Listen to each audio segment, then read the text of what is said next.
सभी पत्रकार बंधुओं को आप लोग इतने दूर यहाँ पे एक बार मेरे बुलाने पे आए तो सभी लोगों को मैं धन्यवाद देना चाहता हूँ और साथ में आयोजन में सहयोग करने के लिए इंडिया स्पीक डेली को भी मैं धन्यवाद करना चाहता हूँ। क्योंकि इस समय जो एक माहौल चल रहा है देश में, उसमें जो मेन स्ट्रीम मीडिया है हमारे देश का, वो जो है कहीं न कहीं जो सचमुच में देश का मुद्दा है उसको ख़त्म कर दिया है। तो उसमें अपनी बात कोई रखना और वो बात आपको मीडिया के द्वारा देखने को मिलेगा, ये नामुमकिन सा हो गया है देश में। इसीलिए मैंने ये सोचा कि क्यों ना जो स्वतंत्र सचमुच में पत्रकार रह गए हैं अपने देश में, उन्हीं को बुलाया जाए। भले छोटे-छोटे प्लेटफ़ॉर्म हैं, छोटे-छोटे चैनल हैं, यूट्यूब है और फ़ेसबुक और अन्य माध्यम हैं, लेकिन उसके द्वारा ही जो आज समाज की सच्चाई सामने लाने का काम कर रहे हैं, वो सच्चे पत्रकारों को मौका दिया जाए और इसीलिए आप लोगों को निवेदन किया और आप लोग यहाँ पहुँचे। इसलिए सभी साथी बंधुओं को मैं धन्यवाद देना चाहता हूँ और साथ ही आज का जो विषय है अ वो बड़ा ही जो है अजीब है। आप उसको सुन के लगेगा कि एक तरफ देश में ये बात देश में विदेश में पहुँचाया जा रहा है कि देश में जो है हिंदुत्व का सरकार है और दूसरी तरफ हिंदुओं के साथ में किस तरीके का छलावा हो रहा है, ये आज के ये जो प्रेस कॉन्फ्रेंस है, उससे आपको अंदाज़ा लग जाएगा, इससे आपको समझ में आने लगेगा। मैं बात करने आया हूँ, मैं बापूजी का शिष्य हूँ, मेरा नाम बम ठाकुर है और ये भी हमारे साथी हैं डीएन सिंह जी और ये भी बापूजी के शिष्य हैं। और हम लोग जो आज ये मुद्दा उठाने आए हैं, जो बहुत ही ये सभी साधकों के उनके और समाज के लोगों को जानकारी होना बहुत ही महत्वपूर्ण है। एक तो 12 वर्षों से झूठे और बिल्कुल बेबुनियाद केस में बापूजी को जेल में रख रखा है। उस केस में जिस केस में जो कहानी लड़की द्वारा बताई जा रही है, वो विश्वास करने योग्य बिल्कुल भी नहीं है। वो मैं इसलिए कह रहा हूँ कि लड़की कह रही है मैं छिंदवाड़ा में पढ़ती थी, बापूजी के गुरुकुल में।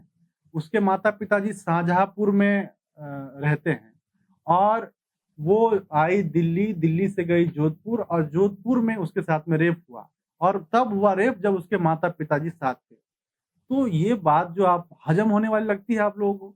एक तरफ ये बताइए कि अगर बापूजी को या किसी को भी रेप करना हो, आपके यहाँ पे कोई आदमी रह ही रहा है ऑलरेडी, तो सीधे बुला के वार्डन को बुलाना ही था, अगर वार्डन से ही ल बुलवाना था, तो सीधे बुला के रेप कर लेते। उसके माता-पिताजी को बुलाना या माता-पिताजी को इकट्ठा करना, ये रेप करना था कि भागवत का कथा करना था? कि भैया सब लोगों को इकट्ठा कर रहे हैं। तो ये बिल्कुल झूठी केस है, कहानी बनाई हुई है और बिल्कुल झूठे केस में उनको 12 साल से रख के प्रताड़ित कर रहे हैं और इसी हिंदूवादी सरकार में हो रहा है। लेकिन इतने से ये सरकार को रास नहीं आ रही है। ये हिंदूवादी सरकार अब हिंदुओं की जो भावना है, उसपे भी ठेस पहुँचाने का काम कर रहा है। बापू के जो साधक हैं, उनके भी भावना पे जो चोट मारने का प्रयास कर रहा है और मैं ये इसलिए कह रहा हूँ कि 1971 में अहमदाबाद मोटेरा में बापूजी का अहमदाबाद आश्रम प्रथम आश्रम है, जहाँ पे बापूजी ने तपस्या किया हुआ है। जहाँ पे बापूजी ने अपने इससे पहले भी बापूजी तो वहाँ तपस्या कर ही रहे किए ही हैं। मैं नाम भूल रहा हूँ। जगबल की जी। जहाँ यज्ञवल्क्य ऋषि जी हैं, उन्होंने भी वहाँ तपस्या किया हुआ है, वो तपोस्थली है। उसके साथ में माँ महगीवा जो बापूजी की माँ थी, उनका वहाँ पे समाधि स्थल है। वहाँ पे वट वृक्ष है जिसके परिक्रमा करके लोगों का मनोकामना पूर्ण होता है। वहाँ पे मोक्ष कुटीर है जिसके परिक्रमा करके लोगों का मनोकामना पूर्ण होता है। तो फिर इससे हिंदुओं के जो सरकार है उसको क्या दिक्कत है कि पूरे देश को छोड़कर वहाँ ओलंपिक के नाम पे कि हम 2036 में वहाँ ओलंपिक करवाएँगे, इसीलिए वो आश्रम का जगह हमको चाहिए और वो आश्रम तोड़ देंगे। कानूनी कोई दाँव-पेच इसलिए मैं नहीं मानता हूँ कि जैसे ट्रैफिक पुलिस वाले आपको कई बार उस पे रोड पे रोक ले, तो जब तक वो ₹500 लेगा नहीं ना, तब तक कोई न कोई कमी बता के आपसे 500 चाहे सारा पेपर आपके पास पूरा हो, वो ₹500 लेके ही मानेगा। वैसे सरकार अगर चाह ले ना, तो चाहे सरकार से ज़मीन लिया गया है, सरकार से ज़मीन उसको खरीदा गया है, लेकिन सरकार अगर चाह ले तो बोल रहे हैं वो शर्तों का उल्लंघन हो रहा है, इस तरीके की बातें करके वो पूरे आश्रम को तोड़ देना चाहते हैं, जिससे करोड़ों, लाखों नहीं मैं बोल रहा हूँ, सरकारी आंकड़ा ही माने तो कि बापू के करोड़ों भक्त हैं। वो करोड़ों भक्तों का भावना जुड़ा है। हम लोग वहाँ पे ध्यान योग शिविर में जाते थे। हम लोग वहाँ पे सत्संग सुनते थे। हम लोगों का कहीं न कहीं उससे एकदम जो है गहरा नाता है। लेकिन उस आश्रम को ये जो सरकार तथाकथित हिंदूवादी सत्ता में बैठी है, उसको तोड़ के वहाँ पे 2036 में ओलंपिक करवाने की बात कर रहे हैं। ओलंपिक करवाएँ, हमको उस बात से कोई नाराज़गी नहीं है, हम होना चाहिए ओलंपिक। लेकिन क्या आश्रम तोड़ के ही ओलंपिक हो सकता है? क्या आश्रम की जगह पे ही ओलंपिक हो सकता है? क्या देश में अन्य कोई स्थान नहीं है ओलंपिक करवाने के लिए? क्या भारत अगुवाई कर रही है ओलंपिक का कि अहमदाबाद अगुवाई कर रही है उसका ओलंपिक का? गुजरात अगुवाई कर रही है ओलंपिक का? नहीं, भारत अगुवाई कर रही है ओलंपिक का। और भारत जब अगुवाई कर रही है तो ये मौका किसी पिछड़े वर्ग के पिछड़े राज्य जो है उसको मौका मिलना चाहिए, ताकि वहाँ पे लोग यात्रा करेंगे, आएँगे, जाएँगे तो वहाँ के लोगों के लिए रोज़गार, रोज़ी मिलेगा। अहमदाबाद तो आप खुद ही 2014 से पहले 14 से पहले आप सीएम थे वहाँ पे, उसको पहले ही आप जो है डेवलप करके पूरा दुनिया में गुजरात मॉडल चिल्ला रहे थे। तो क्या अभी भी विकास में कमी है क्या कि अहमदाबाद में आपको करवाना पड़ रहा है? अहमदाबाद में ये सब कुछ क्यों चाहिए? क्या आप अभी भी आप खाली गुजरात के प्रधानमंत्री नहीं हैं? अब आप देश के प्रधानमंत्री हो गए हैं, इसीलिए आपको देश के बारे में सोचना चाहिए। अगर ज़मीन आपको नहीं मिल रहा है, देश में कहीं और नहीं है, तो हम लोगों से कहिए, जौनपुर में हमारे संपर्क में कई साधुओं के पास में ज़मीन है, वो कह रहे थे हमसे, वो ज़मीन हम आवंटित करवा देते हैं सरकार के नाम, वहाँ ओलंपिक करवा दीजिए। देश में और कहीं बिहार में करवा दीजिए, वहाँ के लोग ज़रूरी है। राजस्थान में करवा दीजिए, वहाँ ज़रूरी है। अगर दिल्ली से सटे हुए चाहिए तो हरियाणा में करवा लीजिए। गुजरात ही क्यों चुना गया है? ये इस पे भी सवाल उठना उठना चाहिए। और ये जो करोड़ों लोगों के आस्था के साथ में ये खिलवाड़ कर रहे हैं, इस पे भी सवाल होना चाहिए। और देश के जो हिंदू लोग देख रहे हैं, समझ रहे हैं, उनको भी समझना चाहिए, भैया जो राम के नहीं हुए ना, वो किसी के नहीं हो सकते हैं। राम मंदिर में कितना घोटाला हुआ सबको पता है। राम पथ पे जाके 6 महीने में सड़क टूटना शुरू हो गया। वो आपके साथ में सगे नहीं होंगे, वो हमारे साथ में सगे नहीं होंगे। जो बापू के साथ में सगे नहीं हुए, जिनके आशीर्वाद से प्रधानमंत्री पद तक पहुँच गए, तो आपके साथ सगे नहीं होंगे। अगर अपने धर्म को सचमुच में बचाना चाहते हो, तो वो ना जय श्री राम के नारे लगाने से नहीं होने वाला है। वो तभी होगा जब आपके अपने सनातन मूल्यों को समझोगे, अपने वेद और शास्त्रों को संतों से समझोगे, अपने संतों की रक्षा करोगे, अपने जो तपोस्थली है, अपने जो पूजनीय स्थल है, उसकी रक्षा करोगे। और उसकी रक्षा तब कर पाओगे जब आपको सच्चाई के जो क्या कहते हैं, जो झूठ का पर्दा लगा दिया गया है चैनलों के माध्यम से, नेशनल चैनलों के माध्यम से, उससे पर्दा उठा के सच को देखने का प्रयास करोगे कि आपके गुरुओं के साथ किस तरीके से छलावा हो रहा है इस देश में। आपके आश्रमों के साथ, आपके मंदिरों के साथ 400 सैकड़ों मंदिर इन्होंने यहाँ पे बनारस में ध्वस्त कर दिए।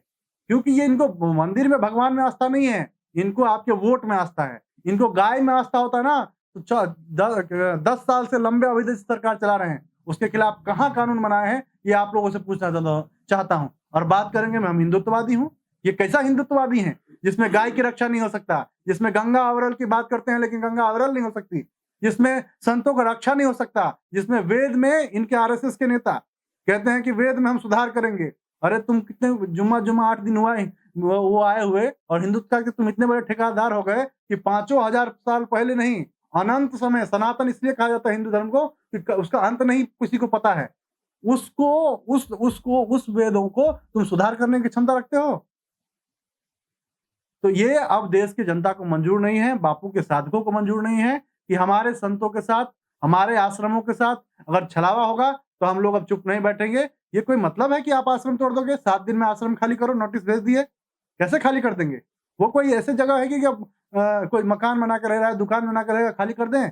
नहीं, नहीं, वो करोड़ों-करोड़ों हिंदुओं के आस्था का केंद्र है, उसको ऐसे तोड़ने नहीं देंगे हम लोग। हम लोग जान की बाजी लगा देंगे, हम लोग खड़े होंगे इसके खिलाफ। और जो लोग ये कहते हैं कि भैया उसमें को फलाने लोग रहते हैं, उससे मतलब नहीं है। नहीं, नहीं, वो बापू जी का स्थान है, उसकी रक्षा करना सभी शिष्यों का ज़िम्मेदारी बनता है। ऐसा गुरु भक्ति योग में लिखा है, स्वामी शिवानंद जी ने कहा था। गुरु गीता में लिखा हुआ है कि गुरु की जो संपत्ति है उसको रक्षा करना शिष्यों का कर्तव्य होता है। तो हमारे गुरु के आश्रम को और कोई भी सरकार या कोई भी नेता टेढ़ी नज़र से देखेगा, तो उसको हम लोग भक्त लोग जो है रसातल में पहुँचाने का काम करेंगे। आप लोगों का सवाल हो तो ज़रूर ले सकते हैं। जो सरकार जो है केवल दिखावा कर रही है। हिंदुत्व का नाम पर जो है लोगों को छलावा कर रही है और गाय के लिए इन्होंने क्या किया? गो निर्यात को इन्होंने बढ़ावा दिया, जो इतने दिन से बैन था उसको जो इन्होंने खुलेआम कर दिया और तस्करी के इनका कोई ये नहीं है। गो तस्करी को जो पकड़ते हैं उनको बोलते हैं कि गुंडा है। इनके नज़र में वो गुंडा है। जो गोरक्षक को गुंडा बोल सकता है और गाय को जो है कत्लखाने के ऊपर जो है सब्सिडी दे रहे हैं, स्लॉटर हाउस को, उसके ऊपर सब्सिडी ये दे रहे हैं। और कितने स्लॉटर हाउस इन्होंने खोल दिए और बढ़ावा दिए। और जो है भारत जो है गो निर्यात के माने में दूसरे नंबर पे आ चुका है। तो इनको हम कैसे मान लें कि ये हिंदुत्ववादी सरकार है? और गुरुकुल को ये ध्वस्त करना चाहते हैं। जो भी हमारी जो गुरु परंपरा है उसको, उसके ऊपर इनकी नजर है कि उसको ध्वस्त किया जाए और दिखाने के लिए कि हम हिंदुत्ववादी सरकार हैं। मैं इतना ही नहीं कहना चाहूँगा, जहाँ पे बापूजी का आश्रम है, वहाँ तपोस्थली और बाकी तो चीज़ है, वहाँ पे गुरुकुल है, जहाँ पे से लोगों का चरित्र का निर्माण होके लोग निकलते हैं, सनातन की को समझ के निकलते हैं। उसको तुम ध्वस्त कर देना चाहते हो और बात करते हो कि हम भारत को विश्व गुरु बना देंगे। ऐसा कभी विश्व गुरु बन सकता है भारत? ये आप लोगों से सवाल है हमारा, कि भाई ऐसा कभी हो सकता है कि गुरुकुल को ध्वस्त करके, और यहाँ यहीं नहीं, खाली यहाँ की नहीं, मैं वहाँ की बात करता हूँ, भोपाल में भी बापूजी का गुरुकुल है। उसको द्वेष इतना है कि उसको बापूजी के आश्रम को नहीं, बापूजी द्वारा बनाए गए जो गुरुकुल हैं, जहाँ से लोगों के चरित्र का निर्माण हो रहा है, जो जहाँ से लोग संस्कार सीख रहे हैं, जहाँ से वेद को समझने का काम कर रहे हैं, उसको भी ध्वस्त करने का प्रयास कर रहे हैं। तो क्या मोदी जी की चमचागिरी करने से भारत विश्व बन जाएगा? बापूजी की और मोदी जी की दुश्मनी कहाँ?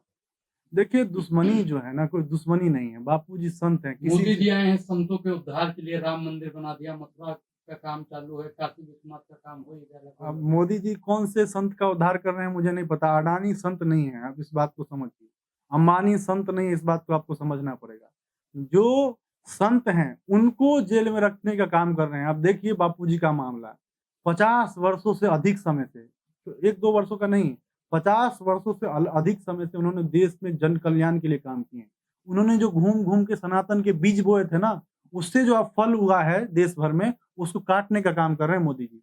और मोदी जी को ये समझ में नहीं है, जिस हिंदुत्व के डाल पे बैठ के बड़े ही प्रयत्न पूर्वक उसी डाल को काट रहे हैं, ये कालिदास वाले काम कर रहे हैं। कालिदास को तो ज्ञान हो गया था बाद में, लेकिन इनकी मूर्खता में कोई सुधार नहीं हो रही है। उसी हिंदुत्व को डाल को समाप्त कर देना चाह रहे हैं, जिस पे बैठ के ये है मलाई चाट रहे हैं सत्ता का।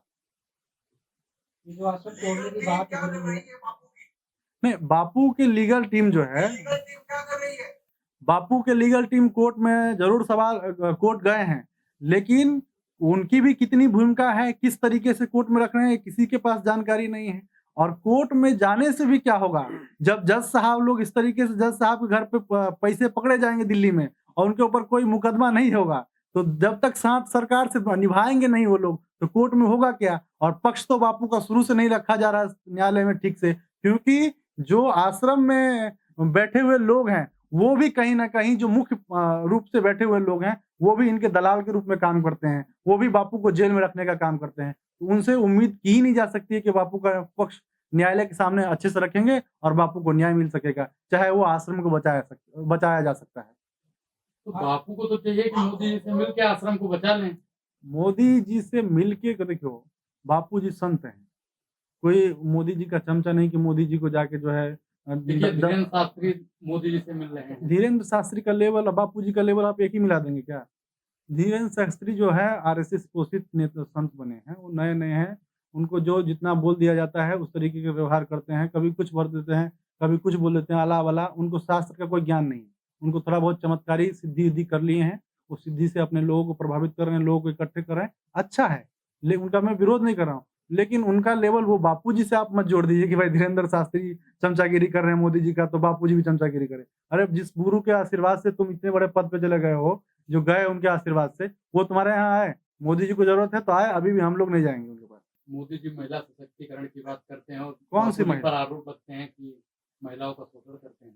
देखिए, मोदी जी के खुद के ऊपर कई आरोप लगाते रहते हैं सुब्रमण्यम स्वामी। आप लोग शायद देखते नहीं है क्या खबर आजकल? उनके खुद का कैरेक्टर ठीक नहीं है। सब लोग बता रहे हैं, देखिए आप लोग मीडिया। और ये सब चक्कर में मत पड़िए कि भैया बापूजी के ऊपर मैंने पहले ही क्लियर किया है। एक मुकदमा है गुजरात में, 12 साल पुराना मुकदमा है वो। उस मुकदमा को आप देखेंगे ना तो आप समझ जाएँगे कि झूठा है एकदम। 12 साल पहले रेप होता है। बोल रहे 12 साल पहले रेप होता है, मगर डेट हमको नहीं पता है कि किस दिन रेप हुआ है। कैसे साबित कर दिए कि भैया रेप हुआ? उसमें जो 6 आरोपी थे, 6 के 6 बरी हो गए। कैसे साबित हो गया कि बापू ने रेप किया? कैसे बापूजी के पास लड़की पहुँच गई? और राकेश अस्थाना जो इनका खास गुर्गा था वहाँ पे पुलिस में, उसने ये सारा मुकदमा बनाया था। सबको पता है, ये कहानी बनाई गई है और इनके द्वारा सेट की गई है, इसमें कहीं सच नहीं है। 12 साल पहले यदि रेप हो जाता है, तो उसमें वही जो मेडिकल है रिपोर्ट भी नहीं है। अपनी छोटी बहन को फिर क्यों जाके आश्रम में समर्पित करती है?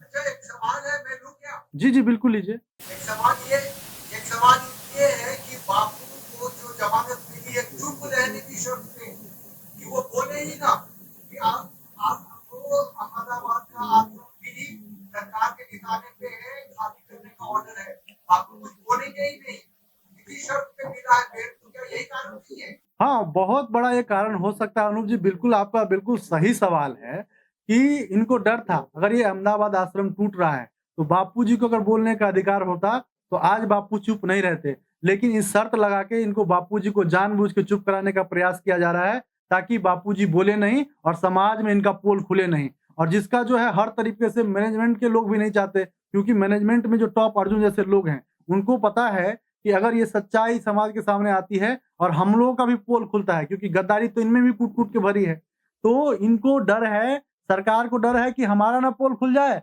और जो गद्दार हैं आश्रम में मैनेजमेंट में बैठे हुए, उनको डर लग रहा है हमारा ना पोल खुल जाए। तो दोनों इस बात से सहमत हैं कि भैया ये बापू को बोलने की शर्त कोर्ट से न मिले, जमानत पे मिले हैं, बापूजी इलाज कराएँ, इलाज करा के चले जाएँ। लालू यादव इलाज कराने आया था, वो बोल सकता है। अनंत सिंह जो बिहार का दबंग गुंडा नेता था, वो बाहुबली, उसको वो आया था पैरोल पे जब चुनाव था लोकसभा का, और कहीं भी आप बताइए कि उसको एक दिन भी मीडिया से बात करने के लिए रोक लगाया हो? उनके घर पर लाइन लगी रहती थी मीडिया वाले के, हज़ारों लोग बैठे रहते थे। लेकिन एक संत जिन्होंने अपने पूरे जीवन काल में लोक कल्याण का काम किया है, उनको चुप कराने के लिए शर्त लगाया जाता है कोर्ट से कि आप बोल नहीं सकते मीडिया में। क्या अपने पे जो आपके ऊपर जो आरोप लगाया है, उसके ऊपर अगर कोई सफाई भी दे दिया जाए या कहीं जा रहे हैं कुछ बातें कर लिया जाए, तो ये कोई गुनाह की श्रेणी में आता है? अगर बापू जी का आश्रम टूटता है तो उनके शिष्य क्या कुछ करने वाले हैं? देखिए, उनके शिष्य क्या कुछ करने वाले हैं, बहुत कुछ करने वाले होते ना, तो अब तक ये स्थिति नहीं हो जाती। क्योंकि उनके जैसे और लोगों में अंधभक्ति छाई हुई है, उनके भक्तों में भी जो हमारे गुरुजी के शिष्य हैं, उनमें भी मोदी जी को लेकर अंधभक्ति छाई हुई है। उनको समझ नहीं आया इस 10-12 साल में कि 10-12 साल में बापूजी के साथ में जो कुछ भी हो रहा है। गुजरात में विधानसभा में वहाँ के जो गृह मंत्री था बीजेपी का, प्रदीप सिंह जडेजा, वो चिल्ला-चिल्ला कह रहा है कि हमारे राज्य की प्रबल शक्ति के कारण आसाराम बापू और नारायण साईं को जमानत नहीं हो रहा है। उसके बाद भी हमारे लोगों का कान नहीं खुलता है।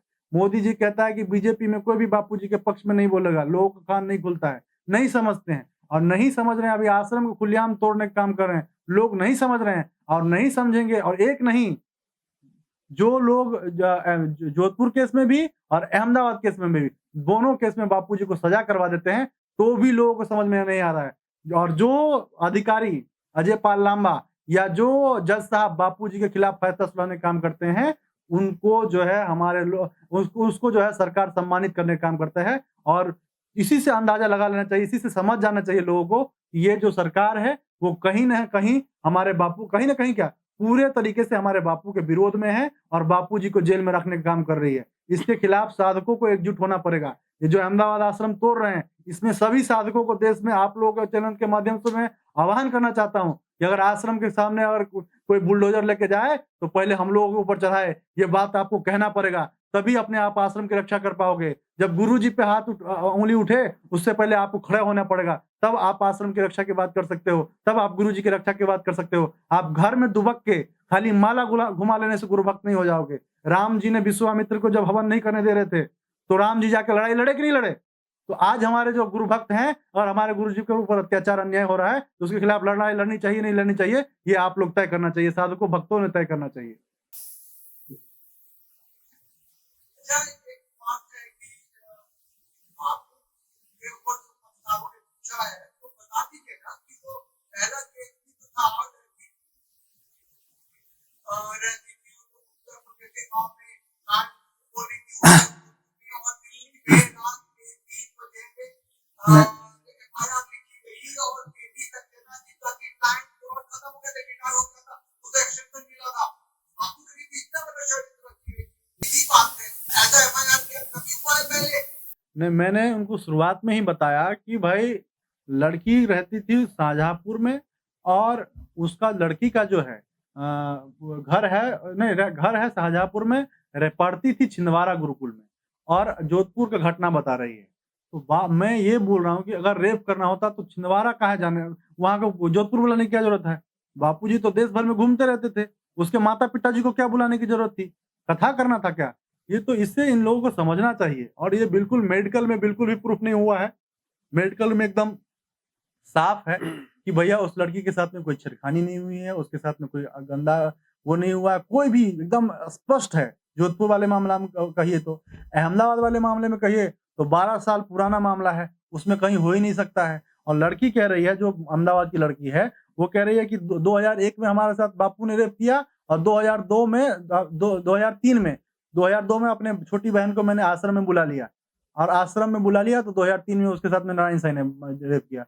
बताइए कि जब तुम्हारे साथ रेप हो गया था अनुराग जी, आप यहाँ आए हैं हमारे पास और हम आए और आपको खूब पीट दें यहाँ पे या बेइज्जती कर दें या आपके साथ कोई ऐसा अभद्र व्यवहार कर दें, तो आप बताइए कि अगली बार किसी को आप यहाँ भेजेंगे? नहीं भेजेंगे, बोले अरे नहीं वहाँ मत जाओ, लोग बहुत बेकार लोग हैं। अब उसके 2001 में उसके साथ में रेप हो जा रहा है, 2002 में अपनी छोटी वाली बहन को बुला रहे हैं, आजा तू भी रेप करवा ले। ये चलता है क्या? इसी से अंदाजा लगा लीजिए कि केस बिल्कुल वाहियात है, झूठा है। ये गुजरात के लोभी के जो लोग हैं, जिनको बापूजी से खतरा लगा कि भैया नहीं गलत करेंगे तो हमारे से भी सवाल पूछ लिया जाएगा। जब गुजरात में जब गुजरात में शहर सौंदर्यकरण के नाम पे 400 मंदिर मोदी जी तोड़ देते हैं, तो प्रवीण तोगड़िया के साथ में मिलके बापूजी के भक्त जब विरोध करते हैं, उस बात को ईगो पे लेके बापूजी के साथ में ये अन्याय हो रहा है। इसको लेकर आप लोगों को आवाज उठाना पड़ेगा, क्योंकि नेशनल मीडिया से अब हम लोगों को उम्मीद खत्म हो गया है। आप जैसे जो सच्चे लोग हैं, जो सच बोलने में मानते हैं, उन्हीं से उम्मीद है, इसलिए आप लोगों को बुलाया और आप लोगों के सामने ये समक्ष ये बात रख रहा हूँ, ताकि आप लोग इसको समाज तक पहुँचाइए और हमारे साथ में क्या अन्याय हो रहा है, इस बात को समाज को बताइए। एक सवाल है, साधक तैयार है, लेकिन किसकी अगुवाई में ये सब किया जाए? देखिए आप खड़े हो जाते हैं कि बापूजी की आज्ञा है, फिर सब लोग डर जाते हैं कि बापूजी को कुछ कर देंगे या बापूजी नाराज हो जाएंगे। देखिए, बापूजी नाराज हो जाएँगे, इस चक्कर में मत पड़िए। बापूजी आश्रम को तोड़ना चाहते हैं, क्योंकि बापूजी आश्रम की रक्षा के नाम पे जो आदमी रक्षा करेगा, तो उसको ही खिलाफ हो जाएँगे, नाराज़ हो जाएँगे। ये बिल्कुल बेकार की बातें हैं। दूसरी बात मैं ये मानता हूँ कि भैया आपने जब दीक्षा ली थी ना, तो किसी से पूछा नहीं था कि भैया मैं दीक्षा ले रहा हूँ, आप बता दो आपकी आज्ञा है कि नहीं है? आपको दिल में हुआ, बापूजी से दीक्षा ले लिया। आपकी इच्छा हुआ, बापूजी को आपने गुरु बना लिया। तो आज जब बापूजी की रक्षा की बातें आ रहे हैं, तो आप किसी की आज्ञा मत पड़िए, किसी की अगुवाई के चक्कर में मत पड़िए। आप आगे बढ़िए, आपके साथ में लोग खड़े हो जाएँगे, हम आगे बढ़ेंगे, हमारे साथ में लोग खड़े हो जाइए और सब लोगों को मिलके ये आश्रम ने और बापू की रक्षा करना चाहिए। आज्ञा के नाम पे ही इन लोगों ने गुमराह किया, शुरू से साधकों को भ्रमित किया है और आज भी वही आज्ञा का हवाला दे रहे हैं कि बापू की आज्ञा है। बापू की आज्ञा का ये ढाल बना के और जो है गलत तरह से लोगों को भ्रमित करते हैं और सही बात नहीं बताते हैं कभी भी। और मैं एक बार पुनः बता देना चाहता हूँ कि अहमदाबाद आश्रम जो है, सभी भक्त लोग जो सुन रहे हैं, आप अनूप जी चैनल से बहुत सारे बापू जी के भक्त जुड़े हुए हैं, इंडिया स्पीक डेली से बहुत सारे बापू के भक्त जुड़े हैं। तो आप लोगों के चैनल के माध्यम से मैं ये बता देना चाहता हूँ बापू के साधकों को कि भैया वो कोई भावना का कोई स्थान नहीं होता है। राम मंदिर जो बना ना कोर्ट से, तो वो स्थान जब दिया गया तो सुब्रमण्यम स्वामी ने कोर्ट में दलील दिया था कि ये जो राम मंदिर है, वहाँ पे लाखों लोगों का आस्था है कि वहाँ पे राम मंदिर था, वहाँ पे भगवान राम का जन्म हुआ था और कोर्ट ने इस बात को स्वीकार किया।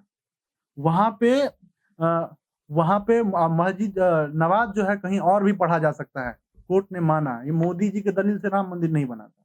वैसे ही करोड़ों लोगों को उस राम मंदिर का जन्म होते तो कोई देखा नहीं था, खाली भावना थी। और करोड़ों लोगों ने ये बात देखा है कि बापूजी का वो तपोस्थली है, वहाँ पे वट वृक्ष है, वहाँ पे माँ महगीवा के समाधि स्थल है, वहाँ पे बापूजी का जो है गुरुकुल है, बापूजी द्वारा बनाया हुआ। वहाँ पे गौशाला है, वहाँ पे गायों की भरण पोषण हो रहा है, वहाँ पे आयुर्वेदिक दवाइयाँ बनता है जिससे लोगों का भला होता है। उस आश्रम को तोड़ रहे हो। लाखों लोगों का ये भावना यहाँ नहीं जुड़ी है। जब राम मंदिर के समय में भावना की बात हो सकती है, तो क्या आसाराम बापू के आश्रम में भावना की बात नहीं हो सकती? वहाँ लोगों का भावना का कोई कदर नहीं है। क्या वो लोग हिंदू नहीं है? क्या वो लोग भारत के नागरिक नहीं है? इस बात को समाज के लोगों को पूछना पड़ेगा और जब तक नहीं पूछेंगे तब तक इन लोगों का मनोबल बढ़ा रहेगा और देश में हिंदुत्व की बात करके बात हिंदुत्व का करेंगे और हिंदुत्व को ध्वस्त करते रहेंगे। अच्छा, एक लास्ट सवाल है जी। कि जो बापू जी के आश्रम में अटल बिहारी वाजपेयी जी आशीर्वाद लेने जाते थे या नहीं?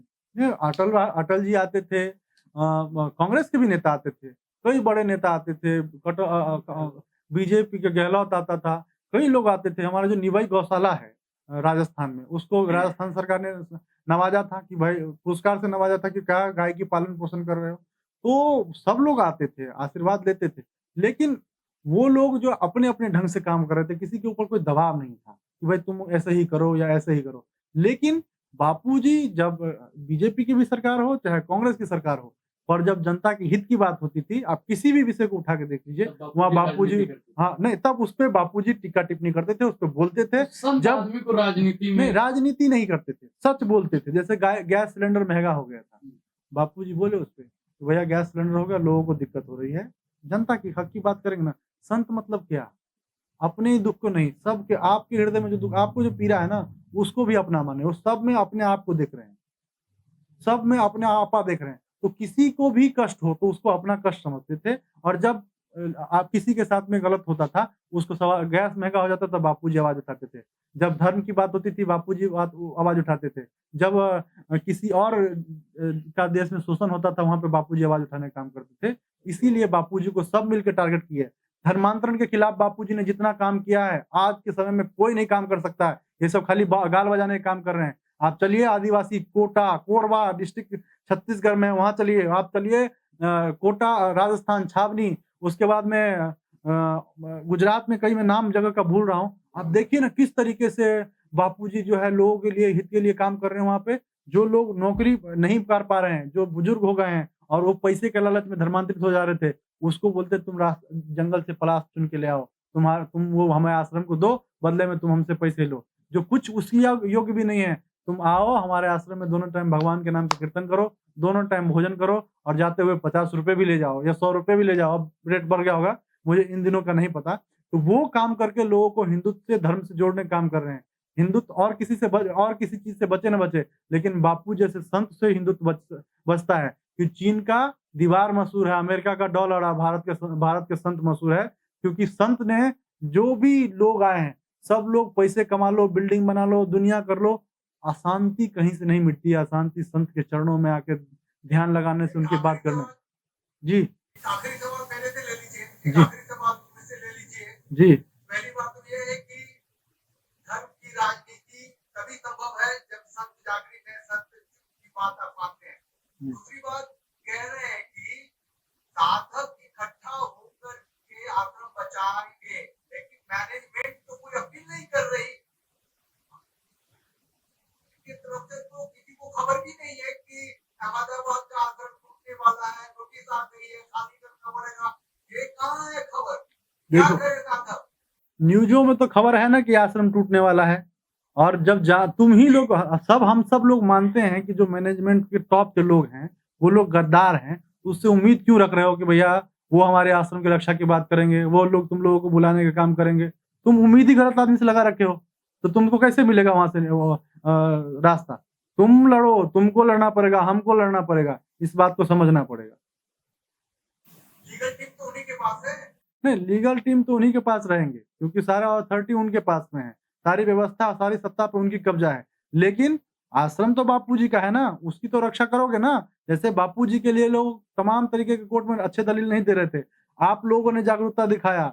हम लोगों ने कोर्ट में जो प्रोसेस हो रहा था, वो आपके चैनल के माध्यम से जनता तक पहुँचाई और अन्य लोगों ने उसके खिलाफ जब सख्त होके आवाज़ उठाना शुरू किए, तो आज बापूजी को थोड़ा सही जमानत मिलना शुरू हुआ है कि नहीं हुआ है? कुछ तो होना शुरू हुआ है ना। लेकिन जब लगातार हम लोग इसके खिलाफ आवाज़ उठाने का काम करेंगे, तो आश्रम भी बचेगा और इन लोगों को इस पे भी बोलना पड़ेगा। हम लोग इसीलिए तो आए हैं, क्योंकि हमने जब देखा कि आश्रम की तरफ से कोई भी बात नहीं हो रहा है आश्रम बचाने का, तो हमने कहा कि हम बापूजी के शिष्य हैं। बापूजी से जुड़े हुए जो भी चीज़ें हैं, उनसे हमारी भावना जुड़ी है और मोदी जी इसीलिए तोड़ रहे हैं। जैसे राम जी के राम सेतु तोड़ने में सरकार को कोई और इंटरेस्ट नहीं था, चाहे कांग्रेस हो चाहे बीजेपी। उसका इंटरेस्ट इसलिए है कि राम जी से जो भी जुड़े हुए चीज़ है, वो ध्वस्त कर दिया जाए, ताकि भविष्य में राम जी को काल्पनिक बताया जाए। ऐसे बापूजी के खिलाफ जो भी बापूजी से जुड़ी हुई चीज़ है, उसको समाप्त कर दिया जाए ताकि आगे चलकर बापू के लिए जो विचारधारा है उसको लोग नकार दें और लोग कह दें कि नहीं, बापू जी नाम का कोई व्यक्ति ही नहीं था धरती पे।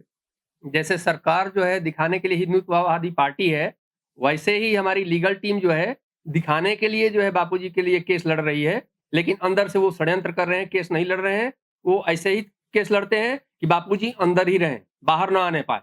वो तो हल्ला-गुल्ला होता है, तब जाके जो है थोड़ा बहुत बापूजी को राहत मिल जाती है। देखते हैं कि लोग जो है अब कुछ करेंगे, चिल्ला रहे हैं, बोल रहे हैं, तब वो जाके कुछ करते हैं सही एक्शन। नहीं तो हर बार गलत पेपर लगाते हैं और हमेशा जो है बापूजी के लिए षड्यंत्र ही रचते हैं, कभी बापूजी के हित में काम नहीं करते हैं। दिखाने के लिए है कि बापूजी के हित में काम कर रहे हैं। सभी लोगों को धन्यवाद, आप लोग इतने दूर से आए और समय निकाल के आया, इसलिए बहुत-बहुत आभार, धन्यवाद। और मुझे उम्मीद है कि आप लोग इसको बहुत सही ढंग से चलाएँगे ताकि लोगों तक सच्चाई पहुँचे। देखो भाई, हम लोग पीड़ित लोग हैं, हमारा तुम लोगों से उम्मीद है कि तुम लोग हमारे पीड़ा समाज में पहुँचाओगे। हमारे जो आश्रम है उसको बचाने का काम करोगे, क्योंकि हम अकेले का आश्रम नहीं, हमारे जैसे करोड़ों भक्त हैं, जो बिलखेंगे, तड़पेंगे, लेकिन वो असमर्थ हैं लड़ने में। तो तुम लोग तो समाज के लिए आवाज़ उठाने का काम करते हो, तो तुम लोग ये भी मोर्चा सँभालो। इसी के साथ मैं आज अपने वाणी को विराम देता हूँ। धन्यवाद सभी लोगों को। हरि ओम।